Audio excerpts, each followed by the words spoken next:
Enough of that. I get to sit there and listen to music. It keeps going and going and going until I hit stop. Yeah. How's everybody doing tonight? I hope everybody can hear me. I'm making sure this thing's. I can hear you. If I can hear you, I think everybody else can hear you. Yeah, that's right. I know this thing, it gets quirky sometimes. You have to sit here and mute it and turn it back on. And we got some people tuned in, so somebody let us know for being quiet. I know when Joe Allen and I done the black belt report last night, a couple people said they couldn't hear us, but then everybody else said they could, so I don't know. So there's probably something to do on their end, I'm sure. So yeah, as you can tell, John's he's on location. He is not at home. Nope. Having a big time. Well, I'm by myself right now, but I won't be tomorrow. A couple weekends. The boss will be there. Creek coming? Creek's coming. I know Creek ain't gonna miss that mess. Yeah, Creek's get where he can really fish. I mean, it's pretty exciting. That's awesome, dude. How old's Creek? He is 9 years old. God dang it. If I knew man, can you imagine being 14 and knowing, or 9 and he get 3 or 4 years on his belt, you know? Oh, dude. I guess we can go ahead and jump into this. Yeah, let's go. Creek man, it's Veterans Day, and some people kind of like they jump on the veteran thing on Veterans Day. I did what I did to be a veteran just to do it. You know what I'm saying? I don't want to remind anybody I was a veteran or anything like that. But anyway, right. Creek appreciates it. My son does, and which is special to me that he appreciates it. And he always wants to do something with me on Veterans Day, and he treats it. I mean, he treats it bigger than my birthday or Father's Day. That's awesome. Creek understands it, So Monday, Creek went fishing with me, and we got a couple clickers in our boat, that we keep up how many fish have been caught. Yeah. Creek got his own clicker. And Lord. He kept up with every fish he caught. He caught 30 fish by himself.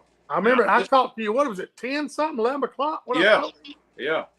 He was on 28, I think, when I spoke to you, something like that. That's right. And that's not me. I'm not casting for my son. I'm not. No, I watched you fish for 15 minutes. So. Yeah, I mean, I show him where the target is, and he does the rest.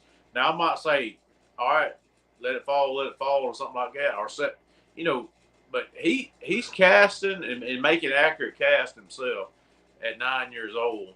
And I'm telling you right now, he can cast as good as most of the adults I've had on the boat. Oh yeah, well but what people don't realize, this switch just flipped 3 months ago when we went in August when we went on that kids tournament down there with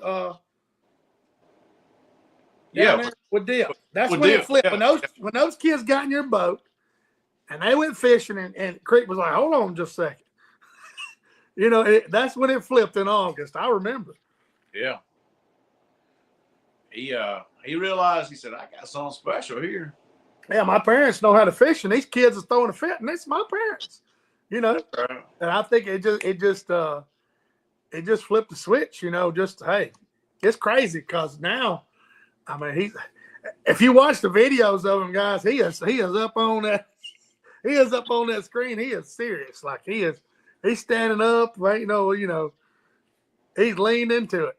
I got to say this too, like if you've got kids and you want to get them started on this stuff, we always talk about this video game, that fishing, what I do with Creek is, we'll make that, get him to make that cast and he'll watch the screen until the fish addresses the bait. Once that fish addresses the bait, I say, all right, watch your rod tip. There you go. I don't let him look at the screen anymore. There you go. Well, that's I told you, everybody gets caught up in that. And I've been watching, I'll be sitting there watching somebody else, watching their bait and watching their rod. And I'll watch kind of both rods like this. I'll see one move or, load up or the line slack. But I'm the same way, man. I have to kind of take my mind off of it, not screen set, He's catching some fish that his mama can't catch because he's watching that line and that rod. Right. And if I can just get where you can pop his wrist better on the hook set, he just kind of leans in and reels real fast. That braid though, hey, that braid pops him when he does it. It does, but I'm a hook set guy. Some people just want to reel and lean into them. That's not me. I'm breaking my wrist and I'm popping. Sometimes I'm high hook setting, but hey, I got my buddy Tommy now. He is King Kong. hey, it's gotten way better now. He doesn't hit it hard. He just he emphasizes it. But I'm like Creek. I'll do that sometimes. Just reel down and lean back. Oh, I'm bringing the daggone thumb. I'll tell you what though, with that long rod, John, I hit him because I hit. Yeah. I hit him. I mean, you can hear that drag. I'll hit him with that long rod. Sometimes I don't mean to, but I guess because that bite feels so much. You feel that bite so much on that long rod, Yeah, it vibrates all through your arm. Oh yeah. Whoa. I mean, your first instincts really hit him. So that's cool. I'm glad he's gonna make it. So they'll be down there tomorrow night, I guess. Yeah, Friday. They will. They'll get here probably about dark tomorrow night, and then we'll go out, Saturday morning, and I'll get to show them what I learned these first 2 days, I guess. Oh yeah, Illinois. That's awesome. Yeah. So it'll be. So tell everybody where you are, John, and then we can kind of go on to your trip and share some pictures and. Let's go into this. I'm down at in Lake Seminole, in Florida. A phenomenal fishery. It's Jessica's favorite. I'm not gonna beat around the bush. Oh yeah, I know that for a fact. She had to work today and tomorrow, but this is Jessica's favorite place to fish, and we're staying at Big Jim's. Big Jim's is a restaurant here.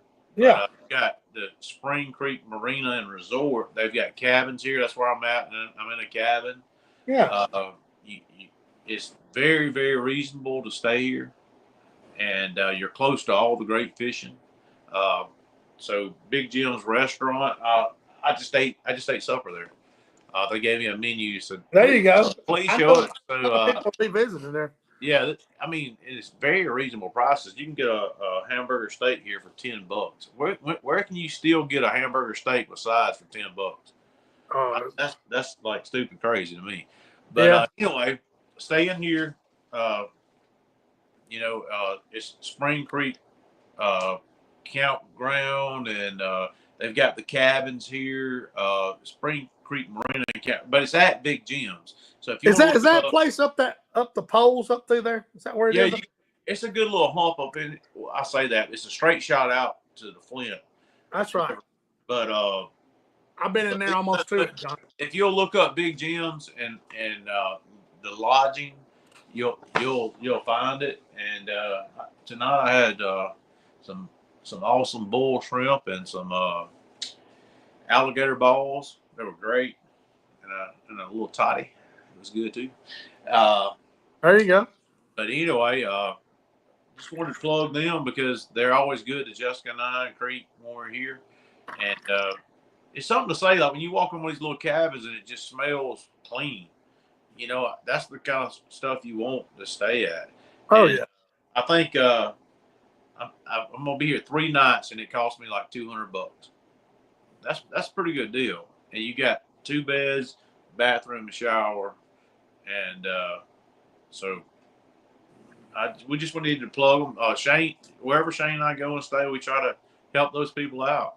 That's right, exactly. Yeah, when we put in and we do business with people and we enjoy it. I mean, we're gonna be real about it and share it. I mean, like I said, it's not John's just like me.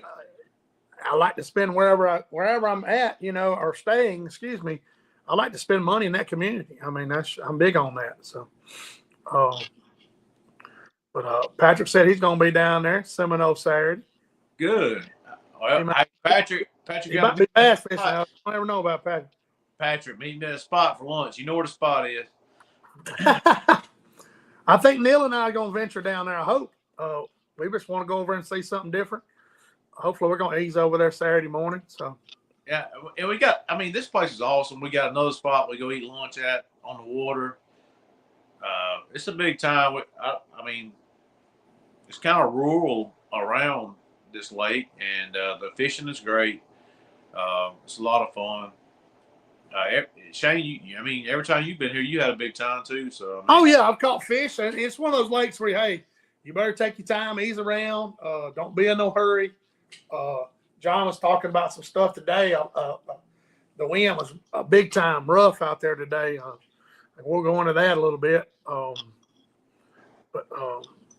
I had something come with the front of the bow today. that lake gets nasty, man. I was soaked. I'm talking about everything I had on me by the end of the day wet. I was driving, like I was trying to find some fish away from where I normally fish, and ran way away from where I put in, and it started raining. And yeah, I don't wear sunglasses; they give me a headache. So I've got goggles on the boat to drive in the rain. I meant to get that picture.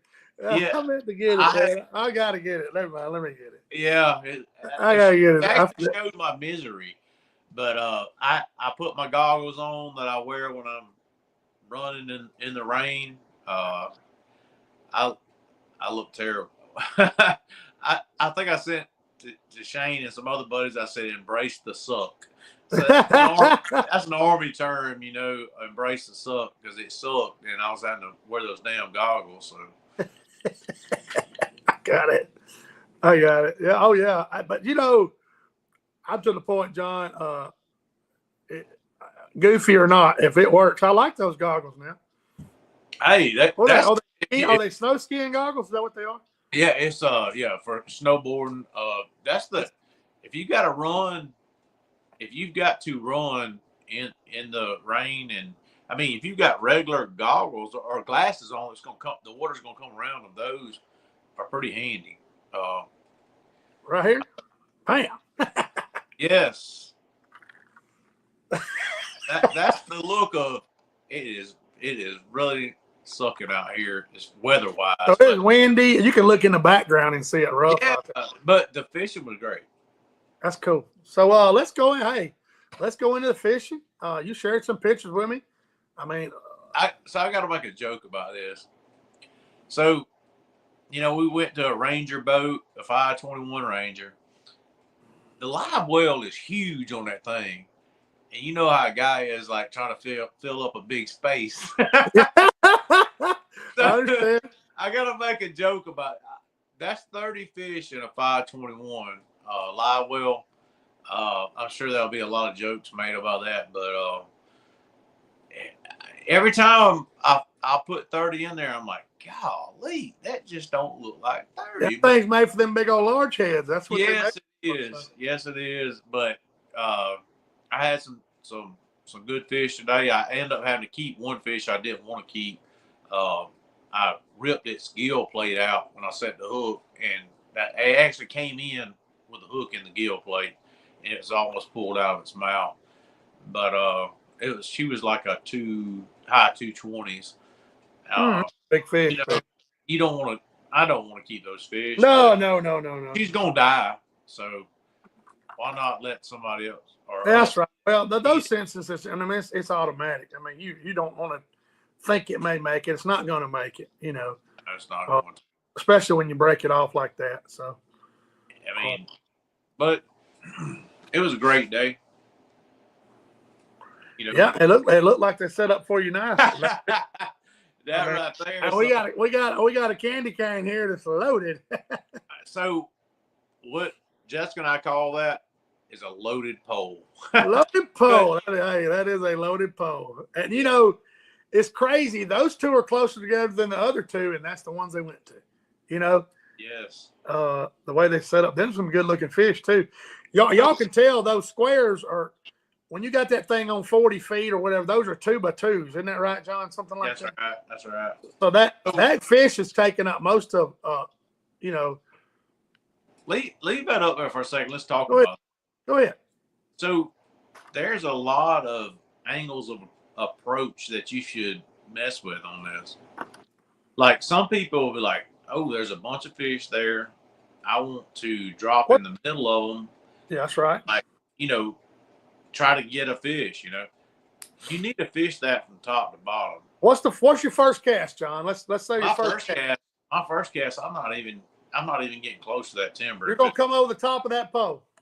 Yes, and I'm gonna get the hottest one out of the bunch. And Well, you're coming in the top of the pole. You're coming in the right there. You're coming right below the 20 line, and you're coming right across the top of them poles. actually, I'm probably throwing a little short and catching that one off the first piece of timber. Right here, this big one right here, right there, closest to the first tree.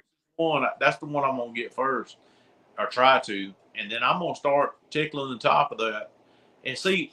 But you gotta manage the temperament of the fish too. So Right. the fish today weren't running off the timber. They let you get, that. I never normally get that close to fish. So that's it. I got those fish right there. Yeah, they're 20 feet. I mean, you could almost long pole them things. I rarely get that close to fish. I'm busting them at them, 35 feet, 30 feet. But they wasn't bumped today, so they'd let you do it. Like, That's honestly, today you could have got 10 feet and just flicked it out there and, got them. But even as rough as it was, that's cool. So when you first start fishing, stuff like this, you want to stay off those fish and just keep easing into them and see how they're reacting. And if they're not running, you can get it 20 feet like I did on these fish.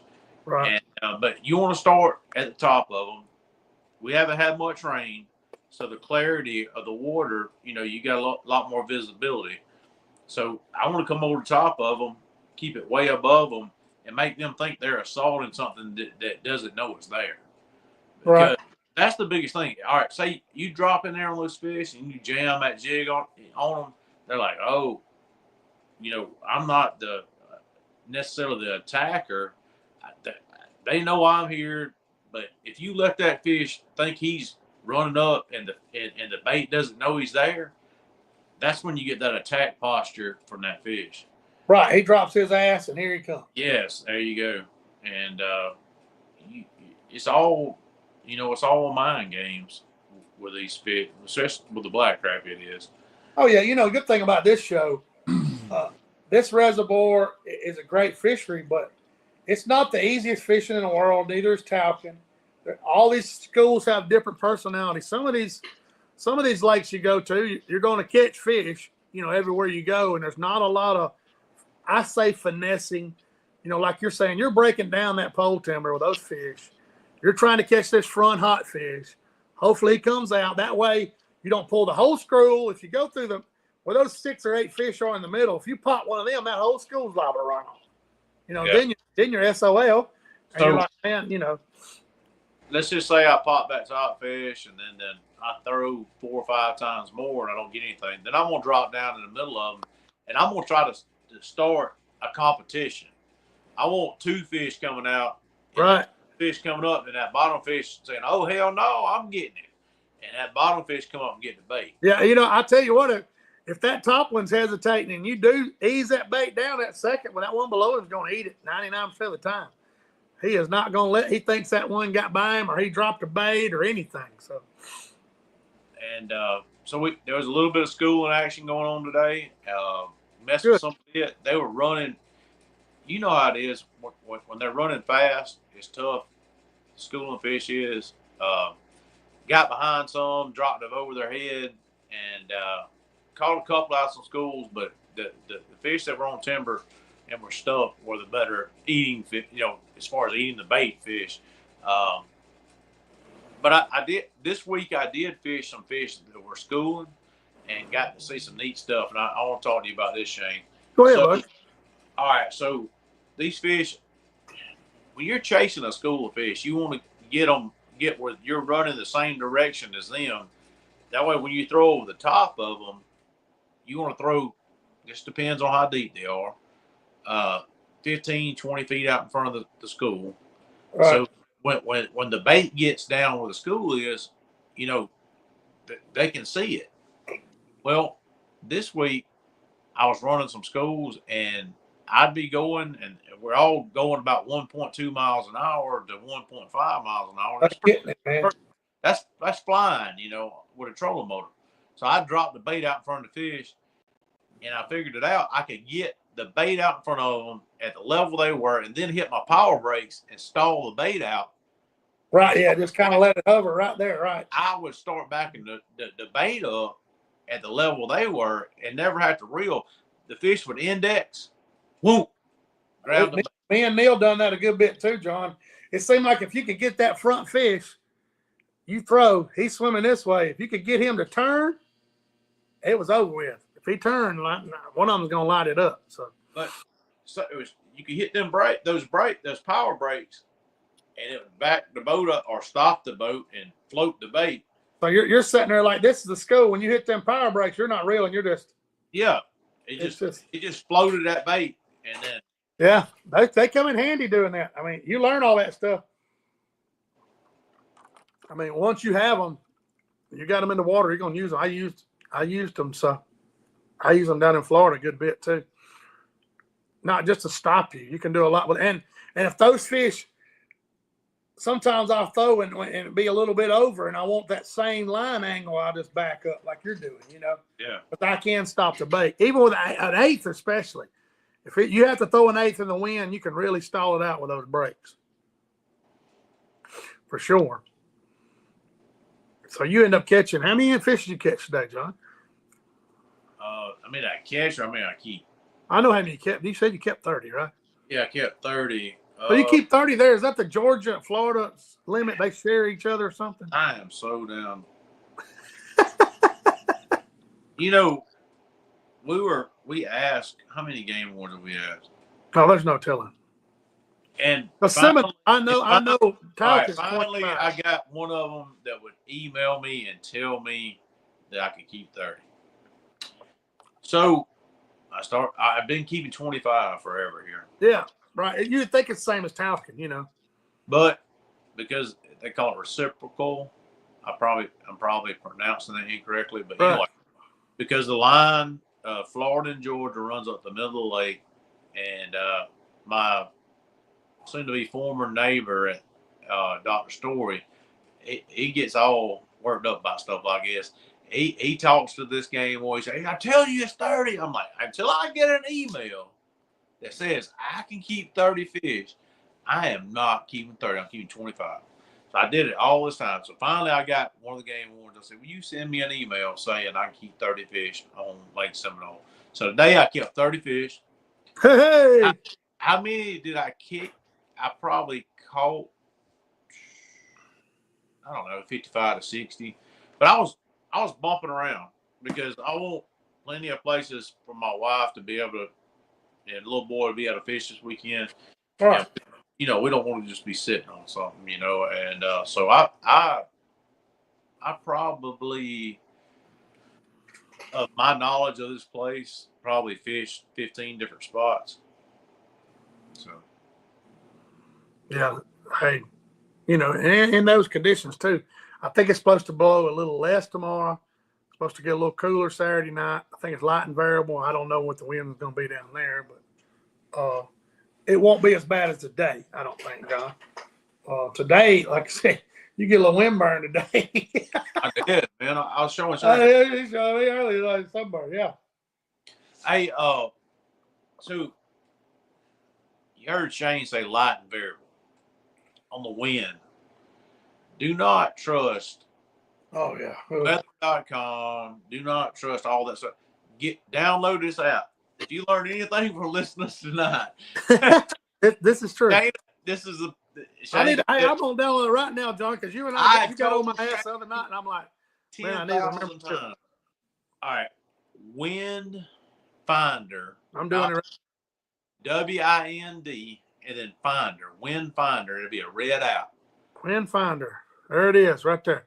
I've got a friend of mine. He flies one of those little. There it is. There it is. Yeah. I got a friend of mine. He flies one of those little backpack airplane things with a parachute.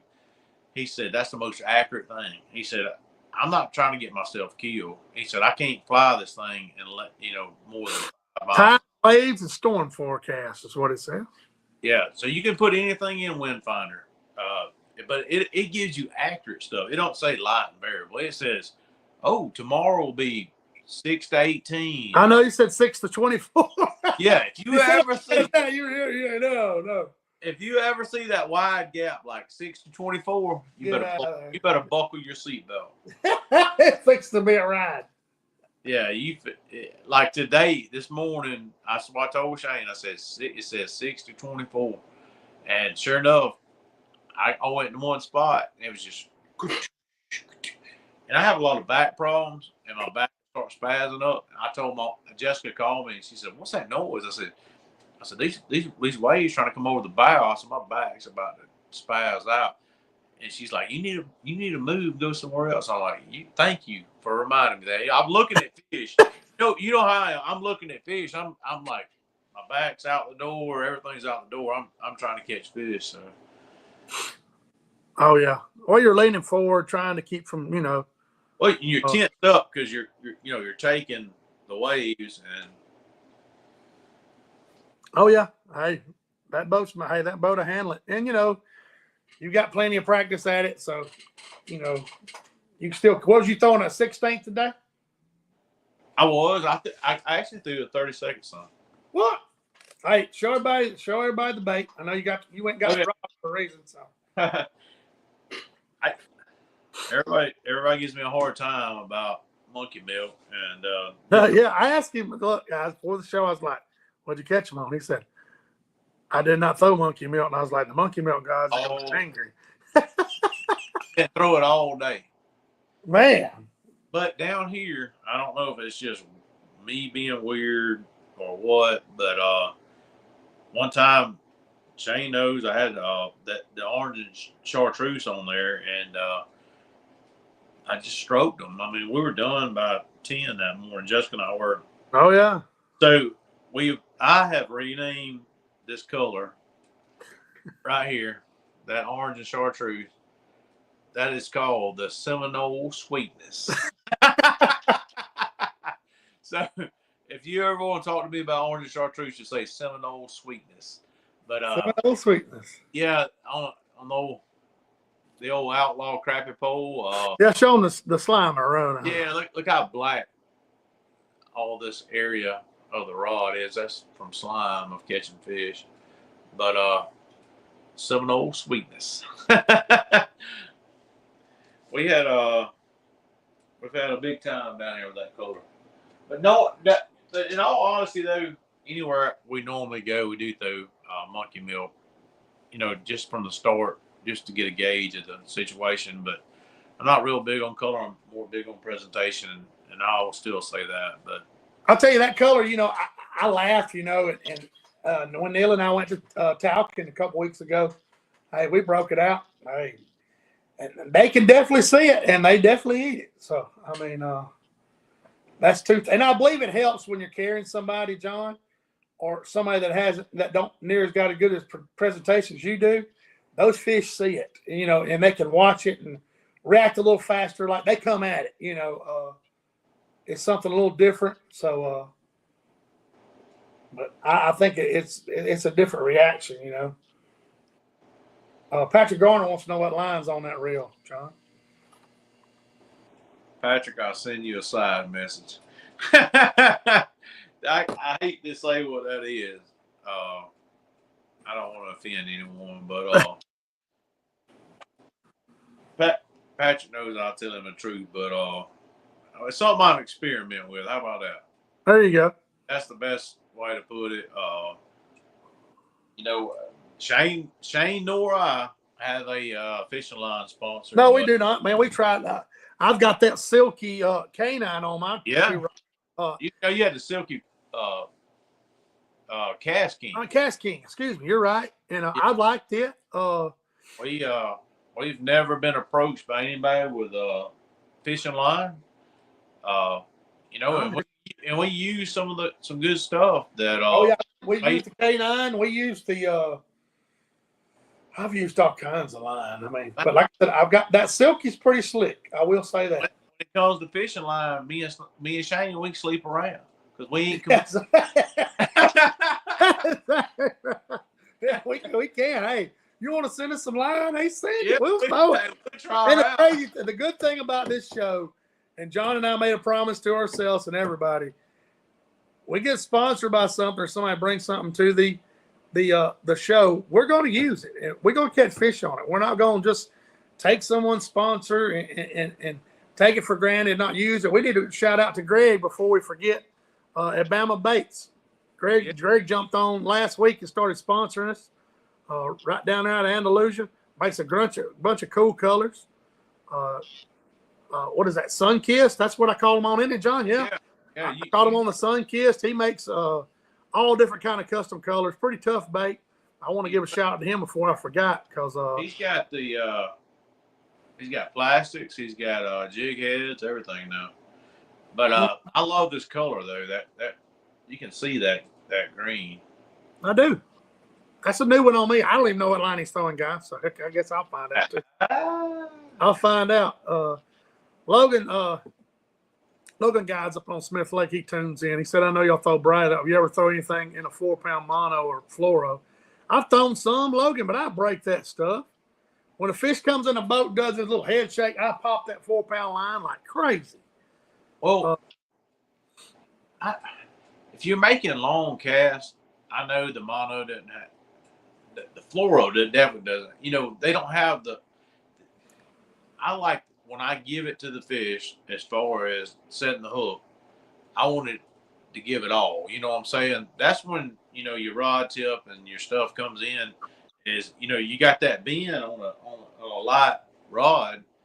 So if I'm setting that hook hard, and that braid's giving it all that I can get out of it. Right. Logan fishes up on Smith a lot, and he said he's using he's using 4-pound mono, which he needs to tell us what kind of mono. Logan, he's a professional bass fisherman. He does a lot of different fishing all over the place. What I was trying to say with that though is I'm concerned with the stretch. Right. That's why I'm saying I'm giving the fish all of the hook set. That stretch with a light jig and stuff like that, I get concerned. We used some 4-pound this summer when we were throwing 30 seconds. I did use a little bit of it. I used a 2-pound before. Oh yeah, I have too. I know Shiloh uses a lot. But you can't use the whole. All right, so you can use a 2-pound leader. Right. You can't use the whole reel to be 2-pound. Oh, yeah, 1,000 yards on it. What I'm saying, you're going to have so much stretch that, you set the hook, you're going to be way back here behind your ear. I like that silky casting line. I like it too. But I will tell you this I've learned, and Neil and I were discussing it. You have to retie. If you catch 3 or 4 big fish and it gets it down that gullet, it'll fray that line pretty good where it'll break pretty easily. So you need to, I thought about if I fished a tournament, I'd use some 8-pound fluorocarbon as a shocker, something like that as a leader. But this new line today cut me right there. It is. And that was, I don't know, I probably had a 2-pound fish and had in the boat and it went to flopping. And it I've got one right there. I have to take electrical tape. It gets me right in the groove with my finger right there. I'll lean back and be like, "Dad, gummit, it'll cut me." And man, your hands are wet, your hands are cold, you cut it, and you're like, "Oh man," you don't feel it, because you're reeling in fish, and then you're like, "Oh man, I done cut my finger with it." I use the braid too, but I think that's got a lot to do with the tip of the rod, that you're using, John. You got a pretty good tip or a fast tip on it, you can get away with a lot different types of lines. So.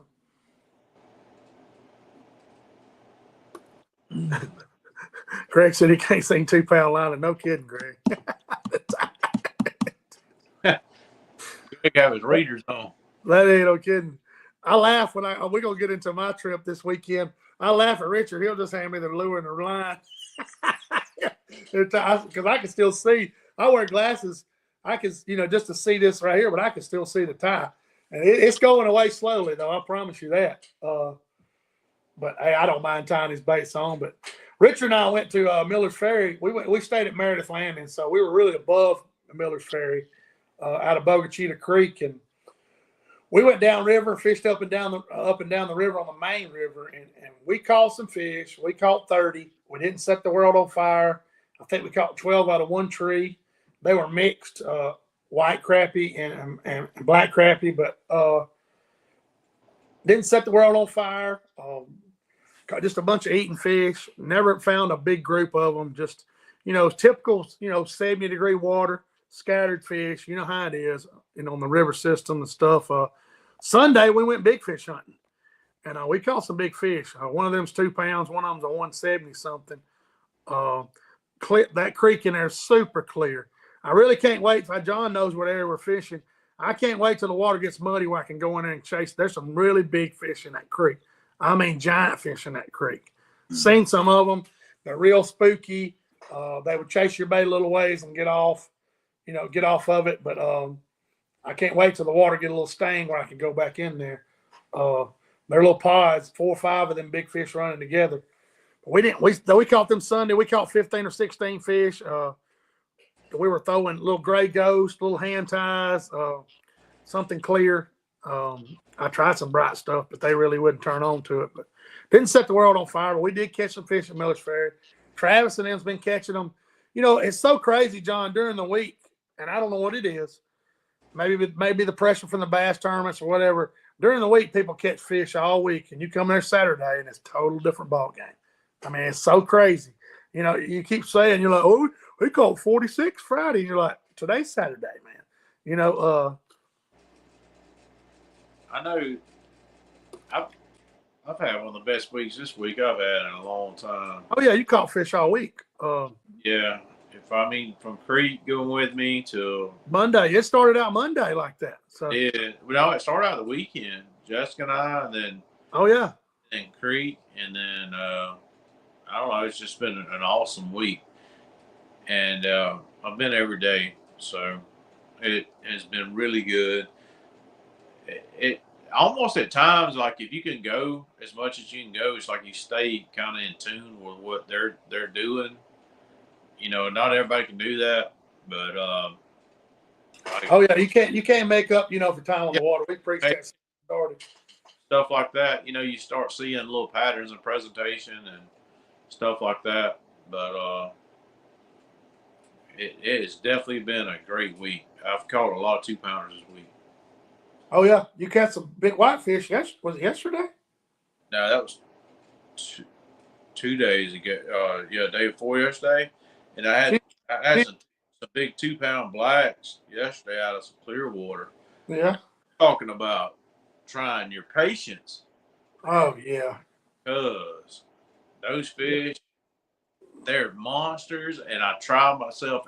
I'll have a couple good days, and I'll go to that spot, and I'm like, all right, let me go ahead and try my patience right quick. And if you do like.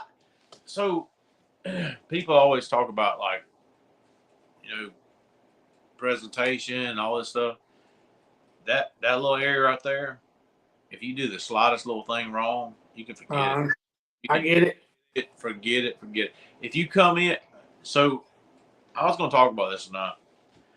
So it was bad windy.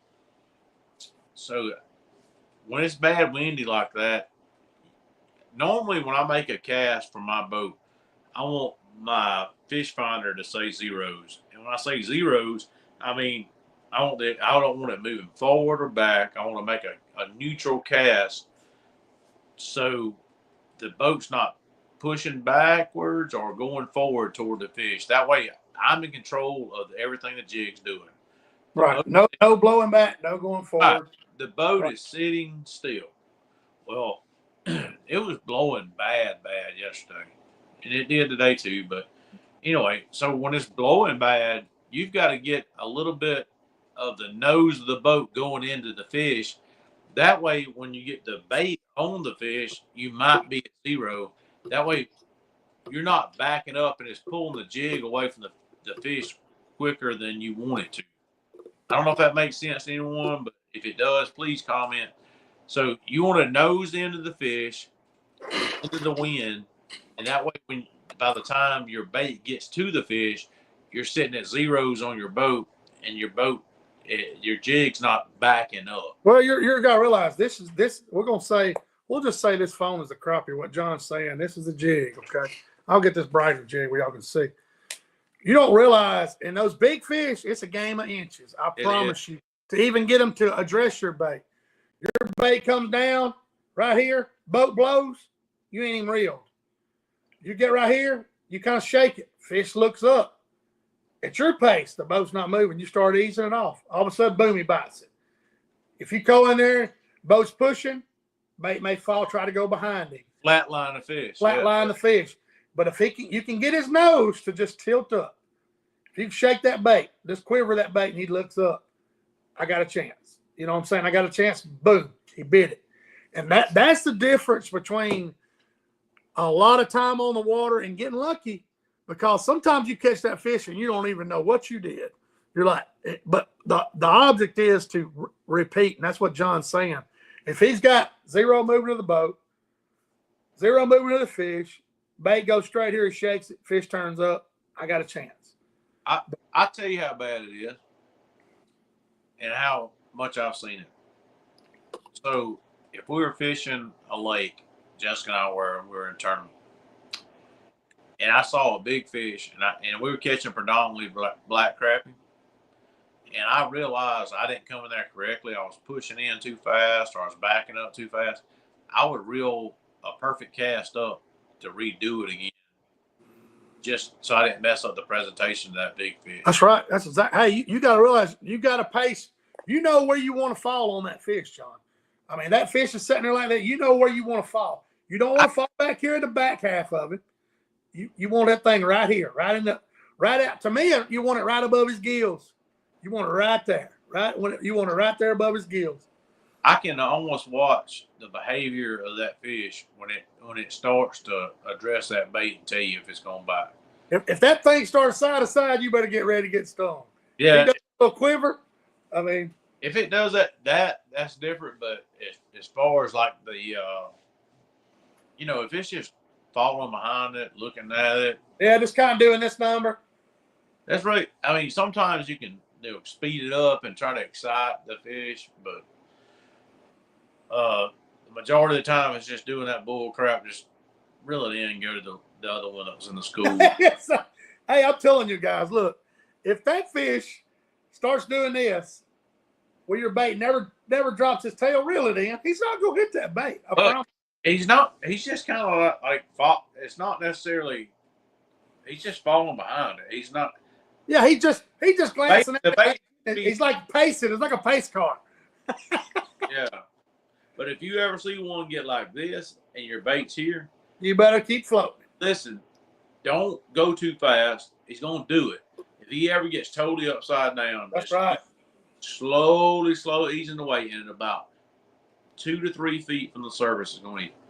Exactly. I'm just telling you, 2 to 3 feet. From let me tell y'all something. That is the most awesome sight, guys. Here's a bait, and John's talking about that fish. He will get just like this right here. Upside down. Hey, look, and you're reeling, then all of a sudden you'll feel that ka-toop. You'll just feel that little toop. But you gotta to actually see it happen, and then realize you need to slow down and almost stall it, and then just start slowly taking away. And at 2 to 3 feet, it's going to be an assault. I'm just telling you, if the fish totally gets upside down, it's a done deal. You can screw it up, but it will happen if you do it correctly. That's right. Yeah, it's hey, we had some just straight drop, turn around, and Neil did. I'm talking about turn around and then come up like this. I'm talking about do a loop-de-loop, Oh, well, they do. They swat. All right, so I'm kind of thinking I'm thinking they're swatting at the bait to like stun it and then coming back around and getting up under it. I mean, I seen it just whoop. I mean, I was like, what in the world was that? I also think they're trying to slap it and like stun the bait and then get back up under it. John, when will you be here tomorrow? I have some stuff to give you. My dog, my road dog. Oh, him and Pentecost is the state crappie Crappie Trail, Alabama Crappie Trail champions. Let me get it all out. There's so many of them. They on here tuned in. Shiloh, I will not see you tomorrow. You know where I'm at down south. Shiloh's been catching a ton of fish. Tim's been catching a ton of fish up there at White's Lake. They've been doing really well, running guide trips up there. I think Shiloh's been at Neely Henry a few times. So Shiloh. They're getting ready. We need to mention that. They're getting next weekend. We'll mention it Thursday. Hey, Alabama Crappie Trail's first tournament. No, it's Saturday. It's this Saturday. Yes. It is this Saturday. Yes, it's the 16th. Oh, yeah.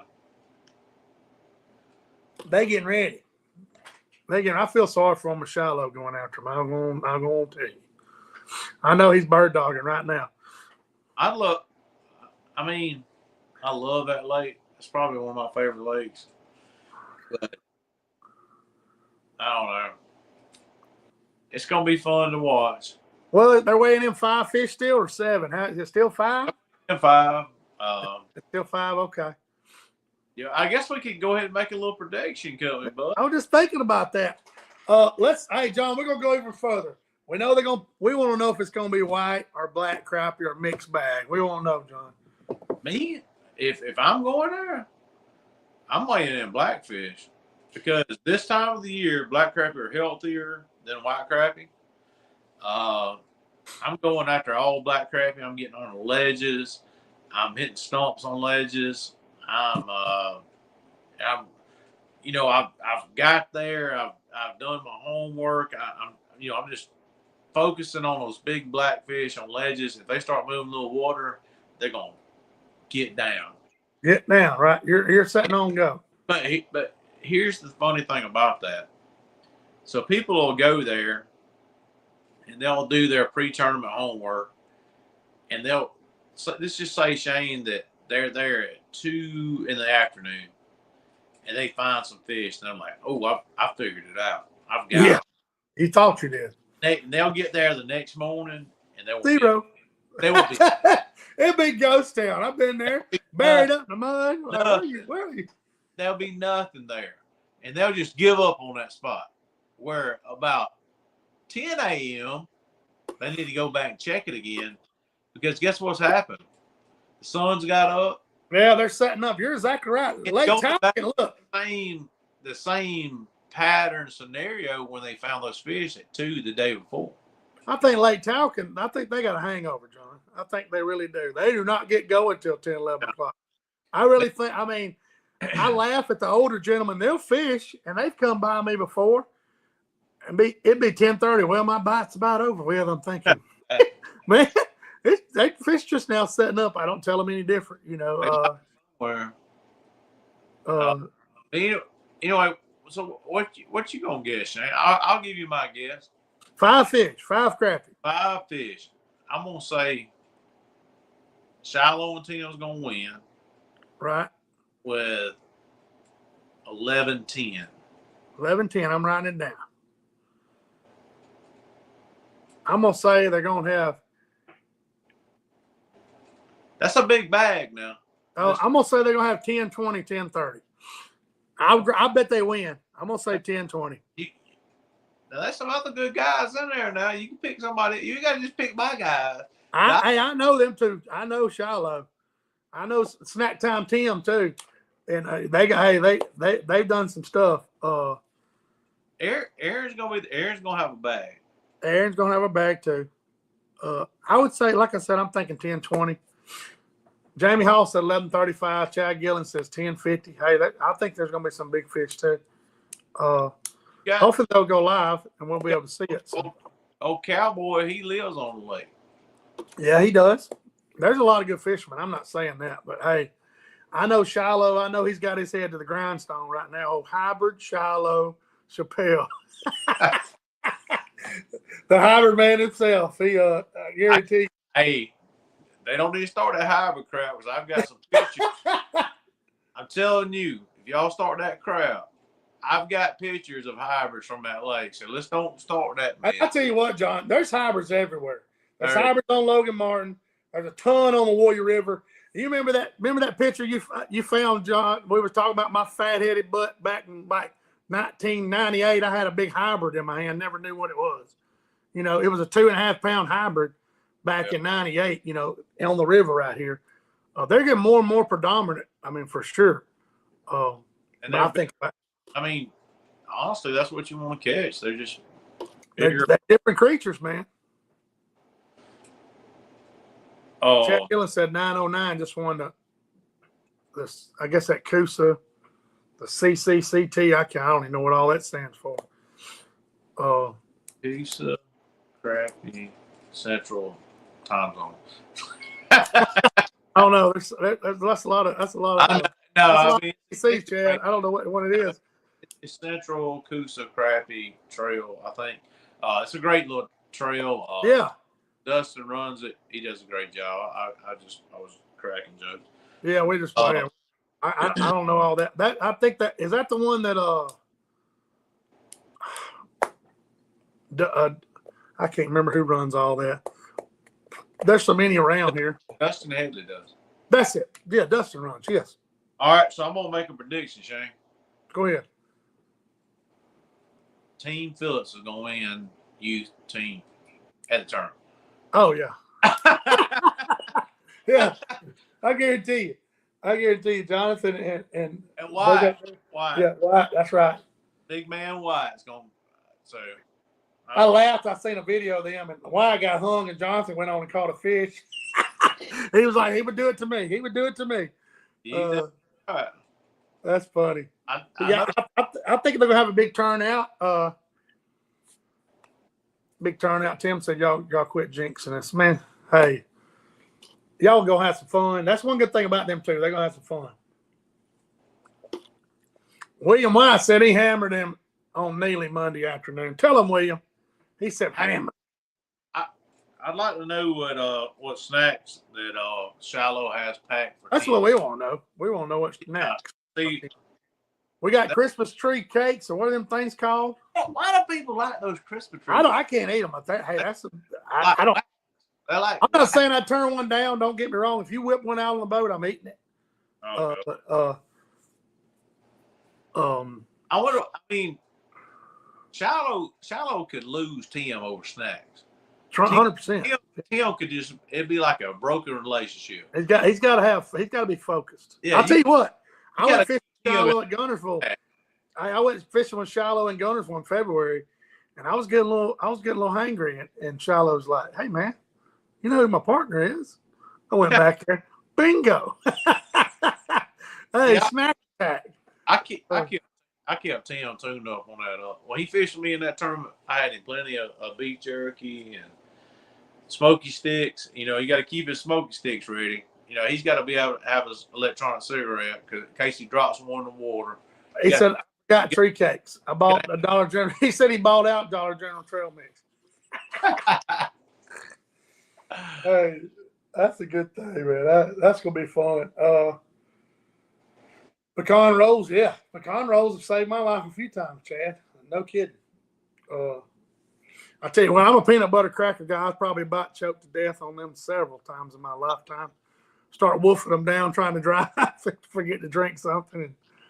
And I tell you, when you're catching fish and you're trying to get to the next spot, you're just downing something. Has anybody else heard of those peanut butter cracker, whatever you want to call them? Shane's call them. Where I grew up, we called them square cakes. Square cakes? Yeah, I don't know if you ever heard of that before. The Nicotes or whatever they call them. Well, not necessarily. They're square. They're some square crackers. No, the orange ones with the peanut. Oh yeah, I've ate them. Yeah. No, so we grew up. We called them square cakes. That's what my mama called them, square cakes. Square cakes. I got you. So like the ultimate, I guess the ultimate meal was you had square cakes and a sun kissed or a sun drop. Oh yeah, Bill Lolly and snack cakes.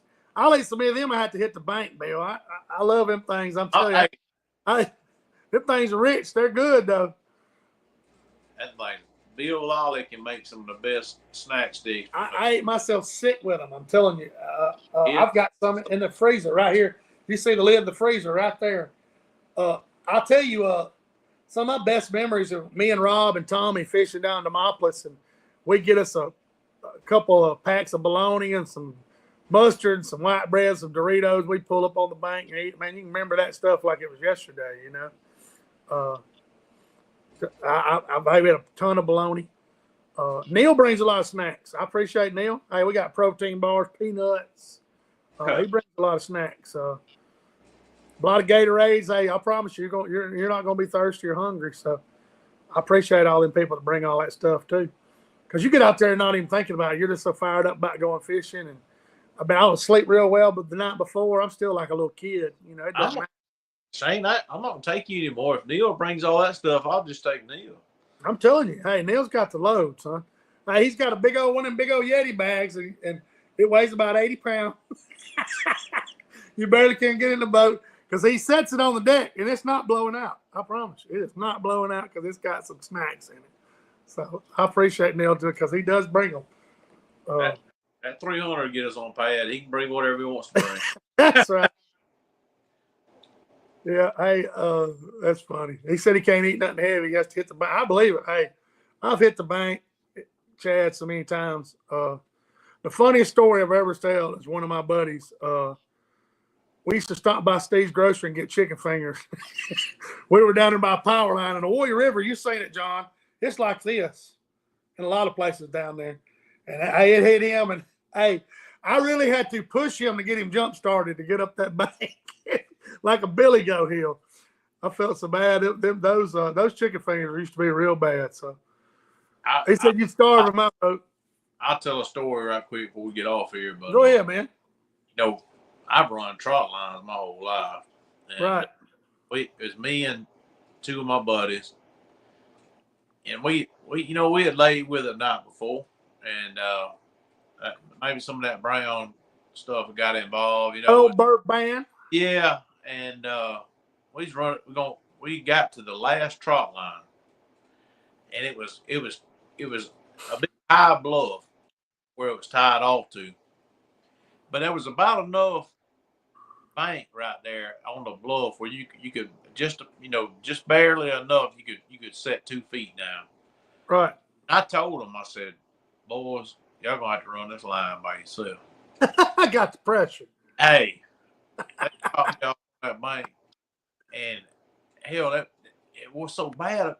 What pissed me off so bad about it was, you ever run a trot line and like you got a bunch of catfish on it, and you pull them up from that deep water, and you can see the bubbles coming up. So they dropped me off on the bank, and I could see the bubble. I could see the whole trot line because the bubbles were coming up from the catfish coming up. It was loaded. If just me guessing, they probably pulled 5 or 6 20-pounders off the line. I'm over on the bank dying. I got the pressure. Like, I'm squatted down over in embarrassment, and they pulling all the 20-pounders off. So I was like, I'm done, you know. I was like, y'all come back and get me. I want to help y'all run the rest of the trot line. Oh, no, we got it. They got you, yeah. Watch them run the rest of the trot line, you know, and just whoop on them. Ain't no worse feeling. I tell you what, it's really bad in the winter when you got all them clothes on and you got to undress. Oh yeah, but that right there on that bluff, there was about a 12-inch gap where you could stand, and I had to get out. Hey, the dude wipes. I'm just a little tick. Dude wipes. That is one thing you turn me on to. Dude wipes. Hey, everybody, it hits everybody. I'm not being silly, but I promise you, dude wipes are a necessity in the boat for sure. I need to actually order some more. You had a whole case when you gave me. Oh yeah, I sure did. I ordered a whole case from Amazon.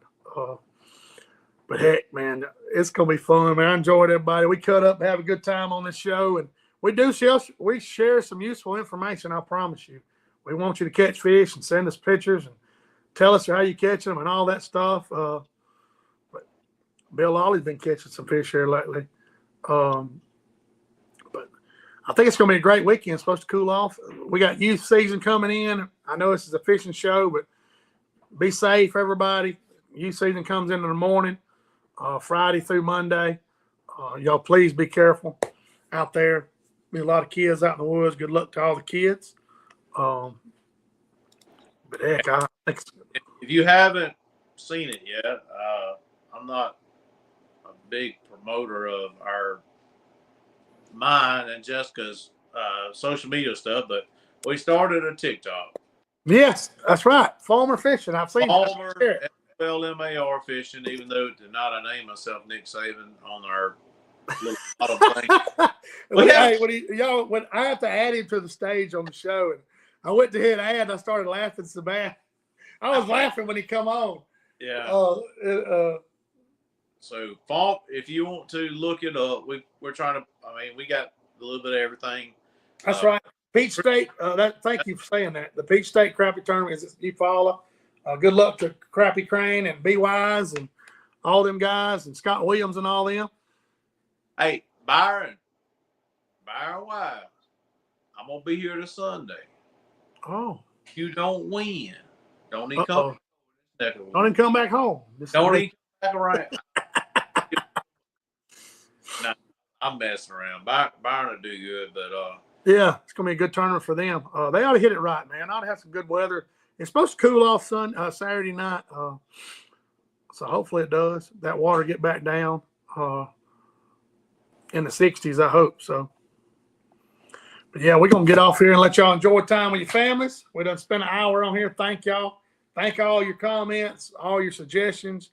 Appreciate. I knocked my light down. Appreciate Logan Johnson for coming on. Dadgum, you got the B-hole light. It's trying to attack me. I stepped on the cord. Appreciate Logan Johnson coming on here. Shiloh, Tim, everybody. James Trott just tuned in. We'll see you next week for sure. We'll talk about the tournament. Maybe maybe we can get some. We'll figure out who wins. John said 5 fish, 11-10. I said 5 weighs 10-20. So we'll see. We'll see what happens. But good luck to y'all tomorrow, John, and the rest of the weekend. Hopefully I'll see y'all Saturday and we can go eat some lunch together. Oh, buddy. We'll go sack some fish up. Yeah, hopefully we can. Hopefully we'll have some good weather and go catch some fish. But love all you guys. Appreciate y'all tuning in, man. And we'll see you next Thursday live, 7 o'clock.